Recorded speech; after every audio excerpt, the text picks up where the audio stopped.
Hello, everyone. My name is Moyad Almarar. I am a psychologist. Here with me is Dr. Eugene Olivato and Dr. Clarice Perez.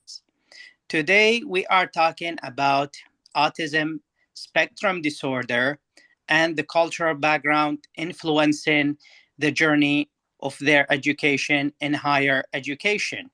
Now, if we look, we see that ASD is a neurobiological condition that affects interaction, communication. For example, students with autism cannot go back with a conversation back and forth with the instructor.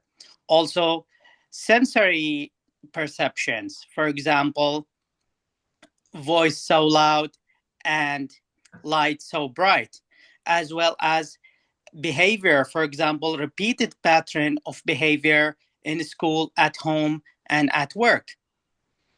Now, learning process for students with autism not only affected by neurodiversity, but also by cultural expectations. For example, values and higher expectation from parents, and sometimes in some aspects that parents try to mask the disability for students with autism or don't know how to deal with it. That's why the aim of this study is to investigate how cultural contexts shape the experience in terms of learning for students with autism and to focus on academic outcome for them. For that reason, our purpose of our study is to examine the differences in learning experience and academic achievement in Western versus non Western cultures. We are identifying what is the best pedagogical strategies that support autistic students in higher education, promoting inclusion in the classroom, especially for students with autism, and awareness, because things go beyond only accommodation. There is no answer fits all for students with autism. Each student has his or her own needs, as well as trying to provide the best guideline to help faculties developing inclusive lesson plans. So, as we mentioned earlier, autism transcend cultures and transcend boundaries. In every cultures in the world and every country, there are people with autism. As learning is an inherently social process shaped through interaction and socialization. For that reason, what is the effective pedagogical approach that will help personalize the experience for each student with autism when it comes giving them the right instruction without overload, or giving them an explicit instruction without using metaphors or body language that the students cannot understand? And when it comes to the pedagogical philosophy, there are conceptual change theory. Students come to classroom with a prior knowledge. Sometimes it could be right, sometimes it could be wrong, and sometimes it need revisiting and revision. And the ally with it is cognitive load theory. However, now let's focus on conceptual change theory. When the students come to classroom with a prior knowledge, how can we have the structural change that the students need? They have prior knowledge, which is, we said, for example, falls, which is heavier object fall to the floor faster than the lighter one. The teacher could challenge that, showing a video with two objects, one light and one heavy, and they go down right away. So then the teacher, for example, create a workshop in the class to make the students overthink and reflect. And with that, the students get with the dissonance and they start learning more to achieve the change that is expected and to revisit and reflect on the information and get the corrective information. As for cognitive load theory, sometimes the classes could be overwhelming for students with autism. In fact, for all of the students, how can the teacher build the best plan with the information that would help the students, for example, focus on what they need, focus on their strengths, and helping them in the key weaknesses with their issues so that they could improve in it. And with that, I turn the presentation to my mentor, Dr. Eugene Olivato. Okay, Mayadu, thank you very much for this introduction. One thing that I like to point out is that, the process of continuing and developing society is through education. And education itself is a social reality. So it's, I treat with both ways, right? Society defines the education defines the society. And that's why we focus on the, specifically for the autistic students, the effect of the impact of society. Okay, we had the opportunity to interact with students from Western and non-Western societies, and that gave us the opportunity to do this study. Of course, there is an element of neurodiversity, but in this study, we focus specifically on the cultural context. Like Moyad said, the reflective thinking and the conceptual change theory, those are all things that are related to constructivistic, theories, constructivism, and where the students have to build their knowledge, from prior ideas. And reflection plays a key role there.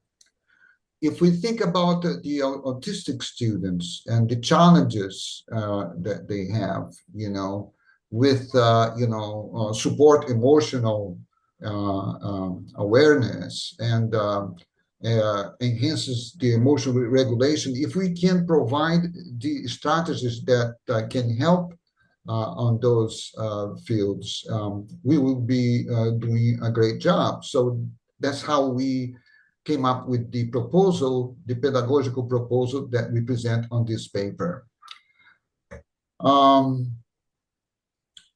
So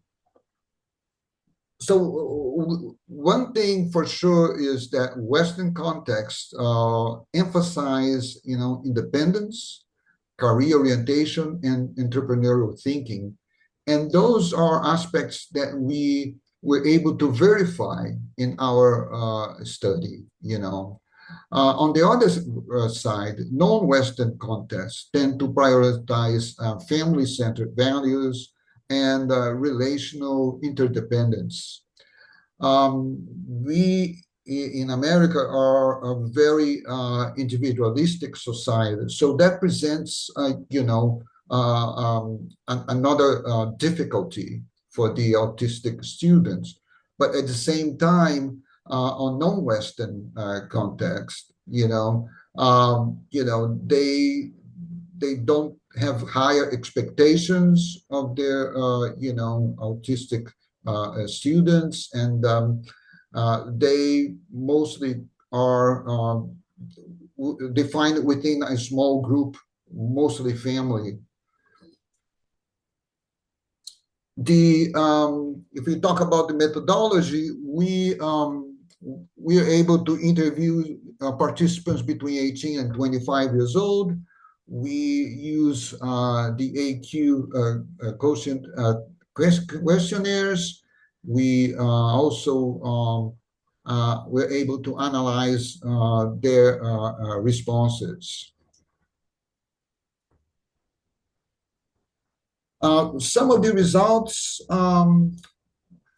and based on academic and social experience reported that they perceive instructors in the Western as supportive, while non-Western students were mostly feeling isolation or maybe a feeling of neglect.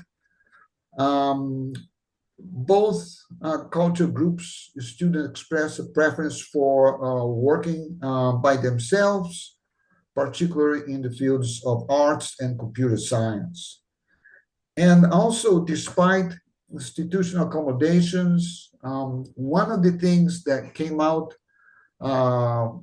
very clear is that peer rejection, so based on these results, we designed a pedagogical approach that it is going to try to remediate some of these results that we got from. Here we have a pedagogical strategy diagram, and they basically have 4 branches: the emotional intelligence branch, community learning. It's very important to develop, social activities, communication skills, and reading apprenticeship, including reflective thinking. We design also create a table with similarities and differences between both cultures. All those are well described on the paper. To conclude, what I could say is that cultural relativism is essential in promoting inclusive education, and family and social support is essential for successful outcomes. Another aspect that came out during our study is that autistic students bring unique strengths that need to be reinforced. We had a study case that we pointed that out, and another aspect is that accommodations alone is not sufficient, without a social acceptance. So it is very important that the peers and the other students, become aware of the autistic strengths and ways of being able to contribute.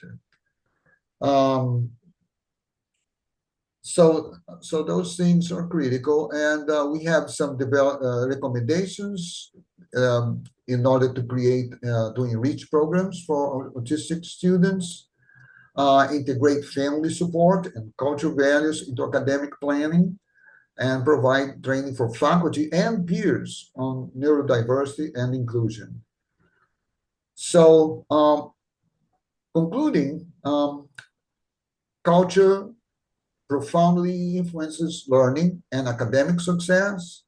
And of course, expectations of parents and instructors is extremely important. We can provide effective interventions to approach challenges that autistic students may have. And in terms of future study, we would, continue exploring cross-cultural comparisons and best practice in higher education. Professor Perez, would you like to make any comments? Yes. I want to talk from my daily professional approach with my patients, my autistic patients, my autistic students in the university, uh, um, and the families too. Is all involved in this difficulties, no, in this important considerations about the autistic students in this context, and just a few topics I like to talk about is very we need to awareness about the realistic conditions and the reality, and the communication challenges is very is there. It's no, it's very difficult to working on. The difficulty for reading the road, and that's integration, inclusion, understanding, and we need to give more tools and opportunities and strategies for this the autistic students. And I really believe the characteristics of the neurodiversity or neurodivergency needs to be integrated into the university system. This is the urgency. This is we need to for now, and I think our working here is for collaborating on that. Excellent. Thank you very much. I would be very happy to continue this conversation with the audience. Any one of us would be interested in collaborating for different studies. And thank you very much. Bye bye. Thank you. Thank you.